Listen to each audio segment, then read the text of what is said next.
Thank you. Thank you.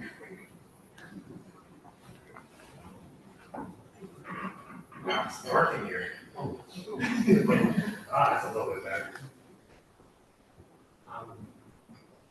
So, apologize for having to come up. You have to listen to me again for about 15 minutes here. And I'm going to be talking about, the other side of the spatial biology revolution that I'm very excited about is what to do with proteins. Okay, so this is what I'm really going to focus on in this half. And my partner in crime is going to be with the CellScape platform, so you see two of us up here. But being a chief science officer of Broker Spatial Biology, that's my job. There's multiple platform technologies inside Broker Spatial Biology. I'm just showing you 3 of them. There's actually 5 of them that I'm just going to talk about. We're going to talk about 3 of the 5. And I think it's important because when you start doing spatial biology, if you make a platform that tries everything, it's never going to do any of those things very well. Okay, there is no way to make a box and it just does everything. So we don't try to do that. We try to make our platforms be the very best in the world at a particular operation. Each platform is best in the world at the thing that that platform does. So cosmics, you heard it called this morning, pretty much best in the world at what it does. And I'm going to talk about genomics now and how we believe we're the only ones looking at proteins at the level that genomics is. And we believe CellScape is best in the world at what it does, which is taking your discoveries and get them to the clinic. That's what CellScape is. So let's walk through them. I'm going to talk about genomics, but I think it's important to understand how its relationship is with cosmics. So I give some examples on discoveries that go back and forth in this talk too. Okay, so what chemistry are we talking about now? So all morning I talked about the imaging one, and then now I'm in genomics. So it's exactly the same hybridization domain, except it doesn't have an imaging on the tail of that fish growth. It has a sequencing barcode there.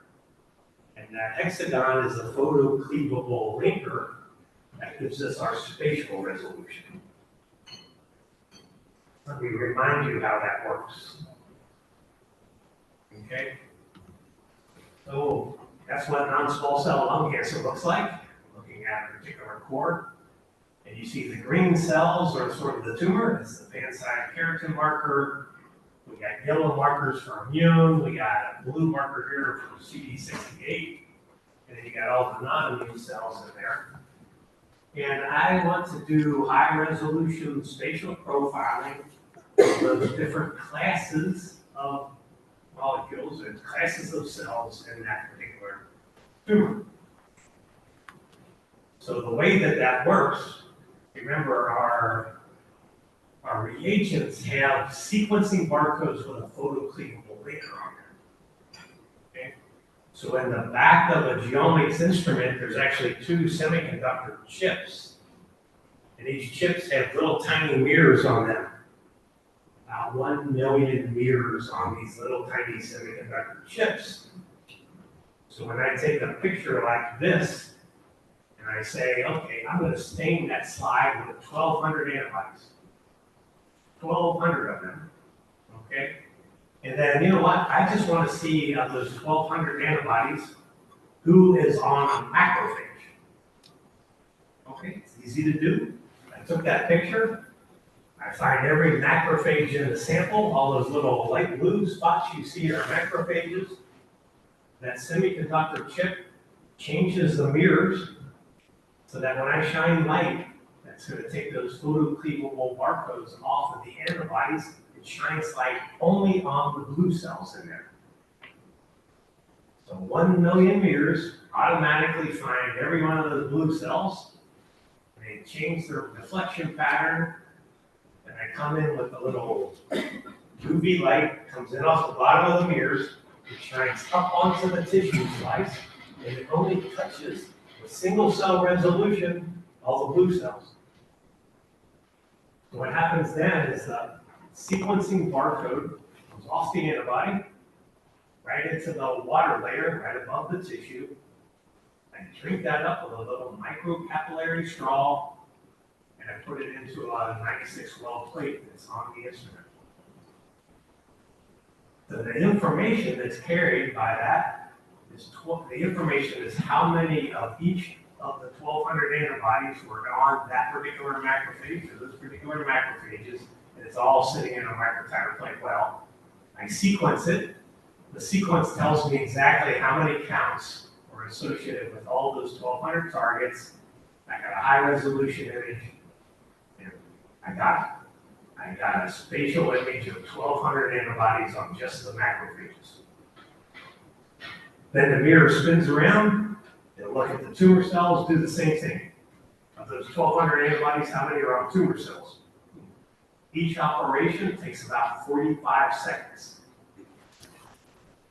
Okay, so you walk through the tissue generating these high-plex sequencing barcodes that are in your little microtiter plate well that can map back to a high-resolution image. That's how it works. And it allows us to do things that you can't do any other way. Never heard of a 1,200-plex image before? No, this is a 1,200-plex profile. Okay, so this is in Word. This is a picture that tells you everything. There's your genomics tissue. It's imaged at single cell resolution in 4 colors. You find interesting areas of the biology, you go there, shine your light with that little semiconductor mirrors. Here's your little antibodies, here's the little sequencing barcodes come off. You drink them up to a little microcapillary, you put them on the instrument, put them on the microtiter.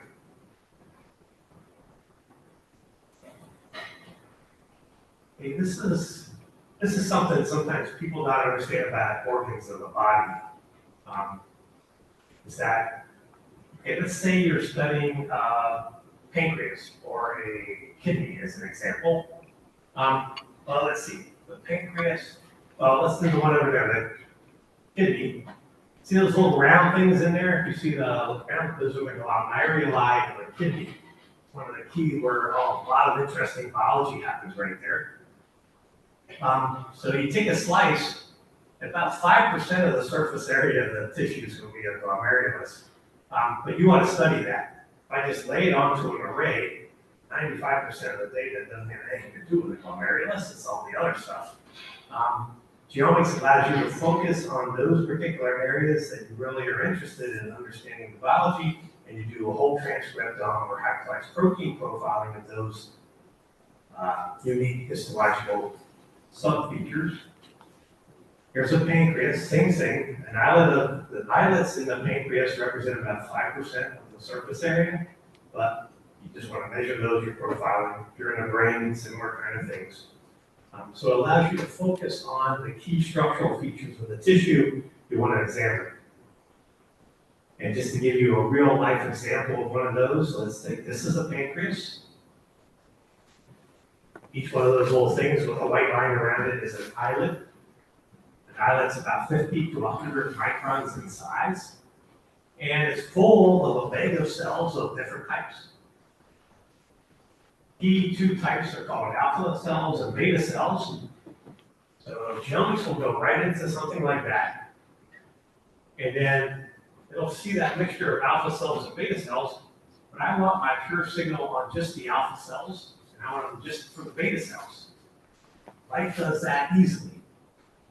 Can you imagine trying to cut those 2 cells? It's almost like a jigsaw puzzle, right? You can see the beta cells totally interspersed with the alpha cells, but I want pure signal from the alphas and the betas by themselves. Light allows you to do that. I shine the light just on the little alpha cells, boom, I get a whole transcriptome. I shine it on the beta cells, I get a whole transcriptome there. I make a simple little volcano plot of what's different between the alphas and the beta cells. And what you'll see at the top, there's glucagon way up at the top. That's what alpha cells secrete. That's what they do for a living. It's nice to see it up there at the top. The beta cells secrete insulin. I see that up on the top. But look at all the information I got underneath there.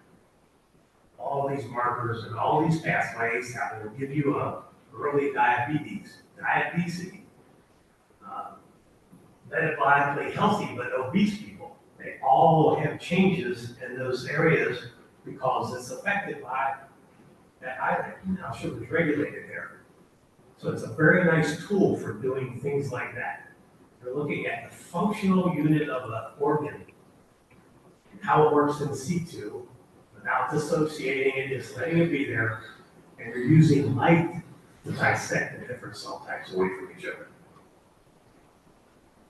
So it's sort of unique chemistry. This chemistry works in high throughput, so you can have totally automated systems set up. You can run 20 to 40 whole slides per week, so you can do 100 or 200 patient cohort. Again, it has that really nice clinical chemistry base. And you got high throughput ways of doing this, and it's a great translational instrument. It's about 2 to 3 to 4 times more sensitive than a Beechem experiment if you just measure the sensitivity. That's been published on. And I'll give you 1 or 2 stories around it. This is pancreatic cancer that we were looking at. We made the cover of Nature Genetics with one of the genomics experiments we did on pancreatic. This way it gets you how these things interact.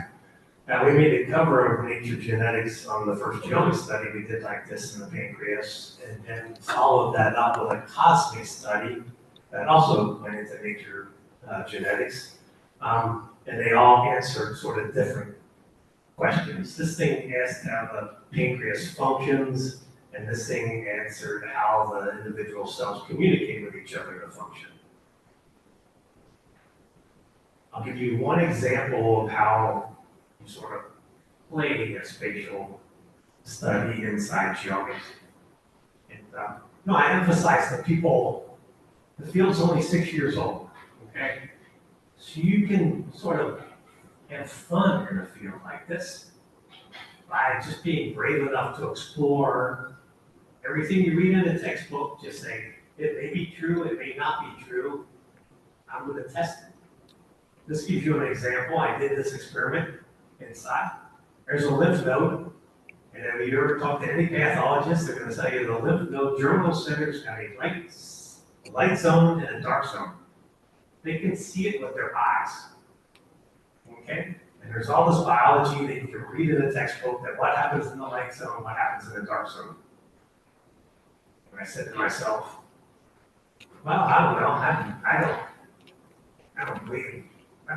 My bet is if I look at that with a whole transcriptome, I can see a lot more in a whole transcriptome than a pathologist can see with their eyeballs. So I said, let's test it. Okay? So this is what I did. Something simple. There's a germinal center over there that I'm blowing up in genomics. And I said, okay, I can see the light zone and I can see the dark zone. And I'm going to say, you know what? I think there's a new zone. I'm going to pick one up. I call it the intermediate zone. And I just make my little light mirrors showing light right in that intermediate zone that's in between the light zone and the dark zone. And I said, maybe I don't believe what's in the textbook. Let's find out what happens in between here. So I did that experiment. If you make a volcano plot against 3 different patterns like that, you end up with a volcano plot that looks like a triangle. And if there was no new biology happening in the intermediate zone, I would get volcano plots with only markers here and there, and nothing here. But you can sit in the back of the room and you can say, well, that's not what you see. What we saw was a whole new batch of biology happening in the zone between the light and the dark. Not only did I know that something different happened, I actually got a lead indicator of what that is. It told me that it was an interleukin 18 signaling event that was a key marker for the intermediate zone. Okay, that wasn't in any textbook I've ever read. But that's the fun of doing spatial biology right now. Just go out and discover some stuff. So that's what we did. And those are the pathways that are associated with the intermediate zone. And that was pure discovery. And that was, genomics told me that. What it didn't tell me is what were the cells, the individual cells responsible for that intermediate pathway, interleukin pathway 18. You see how that didn't work out. I got light shined across the entire intermediate zone, tells me that those pathways are important. But inside that intermediate zone, there's all these individual cells of different classes making that happen. But genomics doesn't resolve that. It just told me that that's an interesting biology area. So then I looked at the serial section of that same germinal center on cosmics, and cosmics can look in the individual cell layer. So I did that. There's the cosmics. And this is what we found. So we found that what was making interleukin 18 was a conversation between a light zone B cell and a germinal center T follicular helper cell. Okay? So I'm not trying to make you guys experts in lymph node biology, but the point of the matter is that you can see that different informations coming out of platforms are different. Genomics told me very quickly that there was unique biology in an area, and then told me the pathways associated with that biology. So I sort of view that as what happens in that zone. And then what cosmics did is tell me the exact individuals that did that thing. So like one is the what, and the other one is the who did it. It's sort of like having I sort of use it as like, genomics told you that a murder happened in a particular neighborhood, but it didn't tell you who shot who. Cosmics will actually tell you who exactly shot who. So that's the way to think about those two platforms. They're both very useful pieces of information.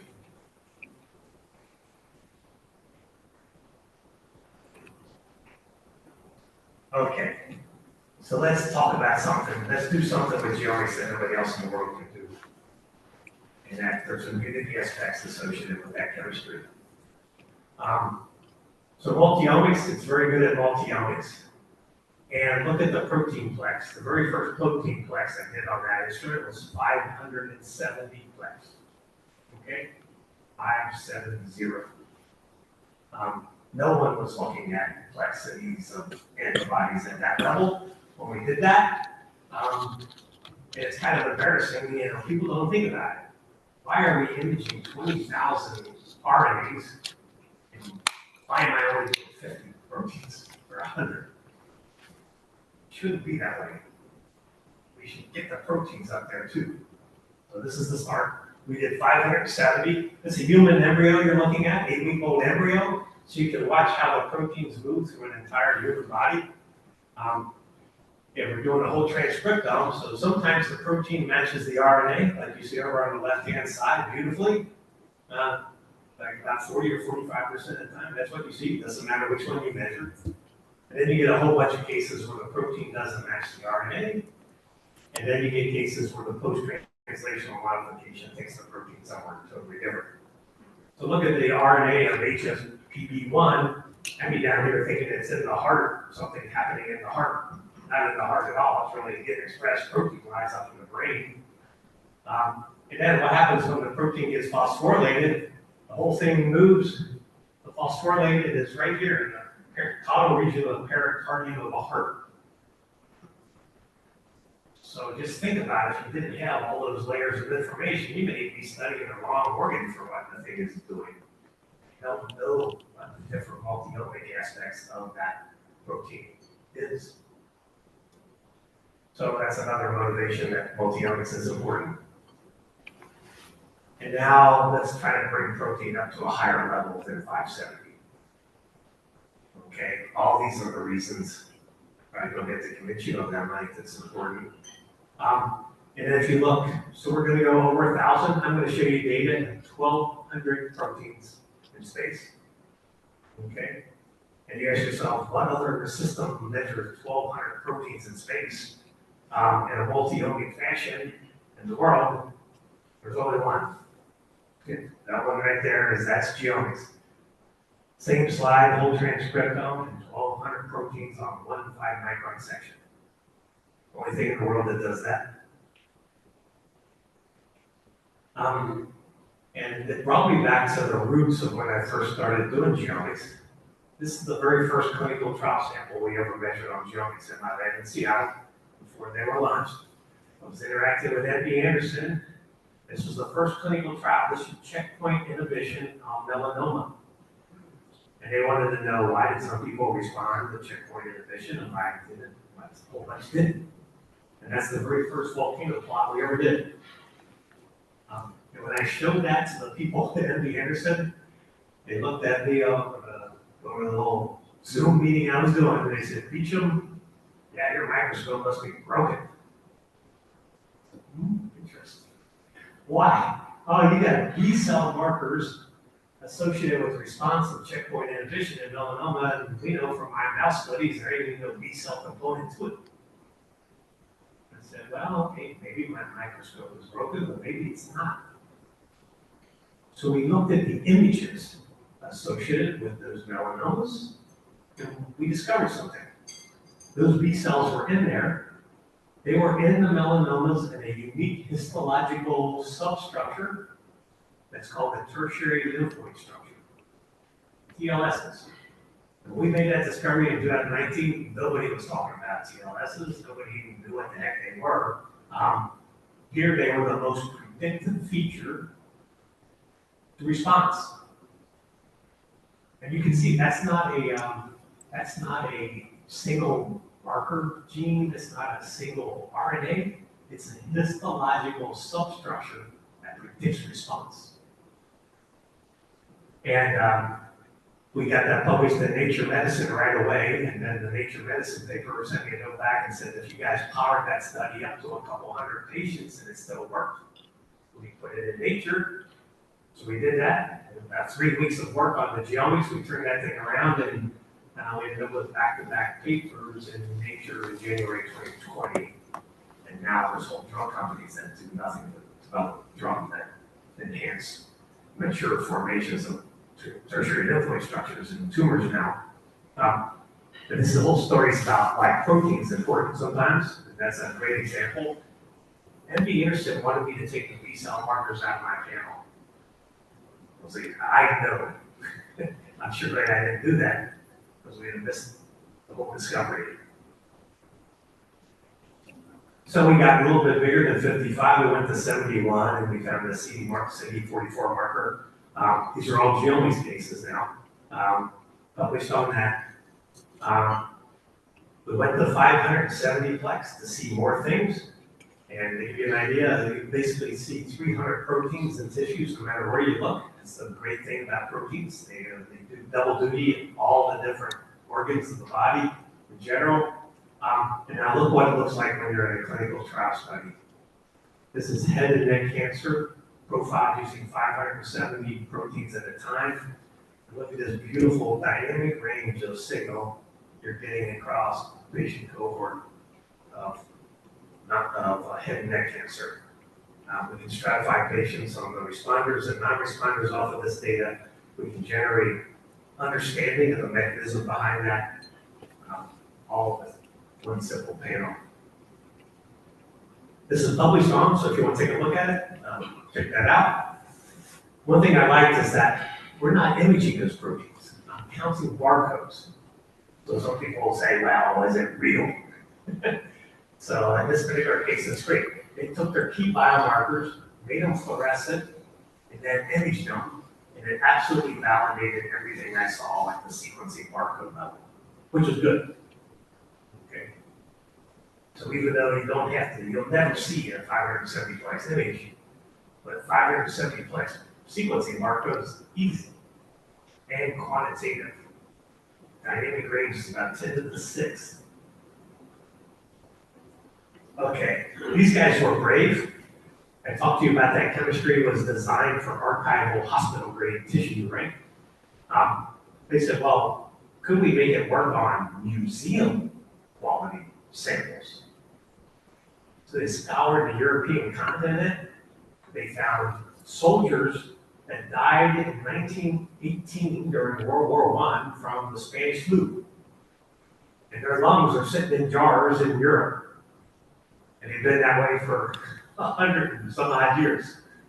We took them out of there, made a 5-micron section, put them in a geomics, and I measured 570 proteins and the whole transcriptome right out of those sections, and it worked.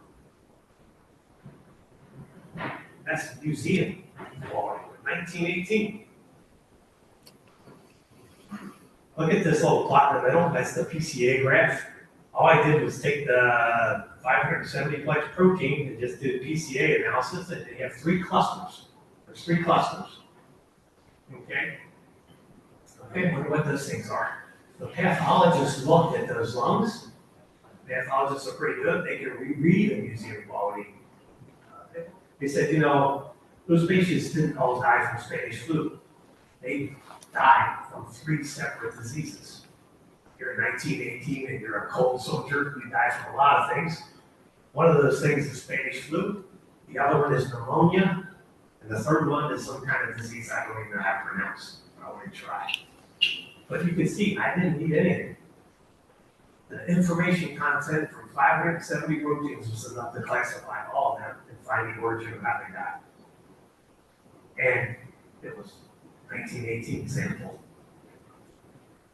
That's kind of neat.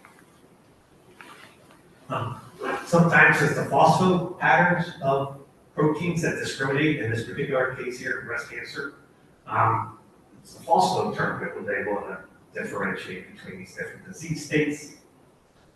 But I'm not happy at 570, so I'm going over 1,000. So this is 1,250 protein data I'm going to show you now. I'm going to show you one disease associated with that. And when you're at this kind of plex on antibodies, and you look at the kinds of pathways you can look at, I don't know whether you can see them from the far away room, but I'll just point a couple out. How about if you like mitochondrial metabolism, there's 49 of them. How about interferon response, 17? How about T helper 17 differentiation, whatever that is, there's 27 proteins in there that does that. 57 for TGF beta signaling. So what you realize is that you add up all those proteins, it's a lot more than 1,200, because Mother Nature reuses these proteins in different pathways all the time. So 1,200, you really have a lot of content associated with the biology you may be interested in. Just look at it, pick your pathway out and take a look. Okay, I won't talk to you about how you validate these things at high throughput, but I'll just tell you a couple of things that people don't understand about antibodies.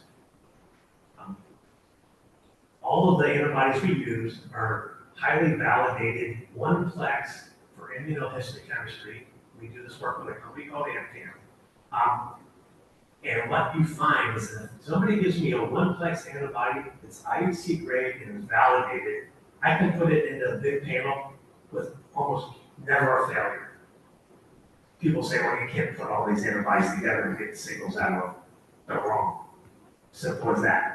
I've done about 2,000 of them with 2 failures. And the failure wasn't in the antibody, it was that the company's actually getting their clones not correct. They don't realize they're the same epitope. So it works. So people should be brave with antibodies. They don't have to be delicate with them. Mother Nature made these things are fantastic reagents. And when you do this, the sensitivity is crazy good. As a single breast cancer cell, when I examine it at 1,200 plex, I get 413 positive proteins on a single cell. 413. And it's not unusual. It's sort of what I get all the time. So you ask yourself, how much is known about hundreds of proteins on a single cell? Basically almost nothing. But you can get it right now. The other thing you'll notice is that the proteins are so amplified relative to RNA. There's 413 proteins that are in the single cell. And I'm looking at the whole transcriptome, I'm barely pushing the needle of everything. You know? And that's sort of the natural multiplication factor of proteins, about 100 to 1,000 that Mother Nature gives you. just go and measure it. Okay, now we're gonna end here. This is a disease case now. What are you gonna do with this stuff? So I'm in a human brain. These are Alzheimer's and ALS brains that we're gonna be comparing here. This is work we do with Miranda Ward and WashU. And this is genomics now, so we're playing these tricks with light. So see the little neurons in the middle, the red ones? The red ones have neurofibrillary tangles in them. Because I got a marker for that. I make that marker a color red in the microscope. That means I can isolate them. The normal neurons are in green, and I want to decombine this crazy mix of tangled neurons from the untangled neurons using genomics. This is what it looks like when you do that experiment. And I think it's neat to see with your eyes. So that's what that region of the brain looks like. It's pretty complicated stuff. Cells all over each other doing all this different stuff. And I just want to know the healthy neurons from the unhealthy ones in there, and I want to see them at 1,200 antibodies. So with light, it's easy to do that. There, I turn off all lights, and I'm just going to shine my little mirrors. Those little mirrors match the shape of, what are they, 1, 2, 3, 4, 5, 6, 7, 8, 9 neurofibrillary neurons in that part of the brain. I shine light just on those. I get 1,200 antibody profile off of that collection of sick neurons. 1 minute. Shines light, I get all the sequencing barcodes, put that in one microtire plate. Then what do I do next? These investigators were smart, and they also have a little fun. So what did they do? They said, now I'm going to draw little rings around those. Maybe there's interesting antibody patterns around the 6 neurons. So you can do that in the genomes. Just take your little mouse, just draw it wherever you want. And that's what the mirrors will do. They shine right there. But then you repeat that whole process from the healthy ones, and the rings around the healthy ones, and the sick ones, and the ring around the sick ones. And that's a simple experiment in 1 day. And you collect all that, and then you measure what's the difference. When you have this many proteins, you get tons of hits. And these hits tell you pathway biology of all types. And these are enriched in the neurofibrillary tangle ones. We actually had another class of neurons we call senescent neurons that we hit. And we get all this biology out of it. Okay. And yeah, we went from a place where we're screening 1,200 proteins.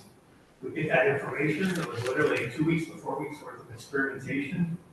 And then it's like, what do I do? The investigators are trying to cure this disease, solve something. So what's the next path they're going to do? Miranda Ward says, I think these are the key 30 biomarkers associated with this study. And I want to actually take this and make sort of a path to the clinic, lower plex protein assay for this thing. I want to run it through like the best system in the world for doing high resolution protein-based imaging. And that's the CellScape platform that's inside Booker's Spatial Biology. And I want to do it fast. I don't want to be doing this for a year making some panel. I want it fast.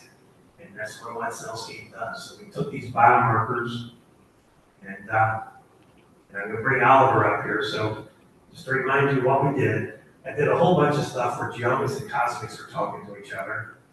Now I got a discovery that I made in genomics, and I want to make a path to the clinic assay on a reduced 130 biomarker, absolutely quantitative, high throughput, huge imaging area assay.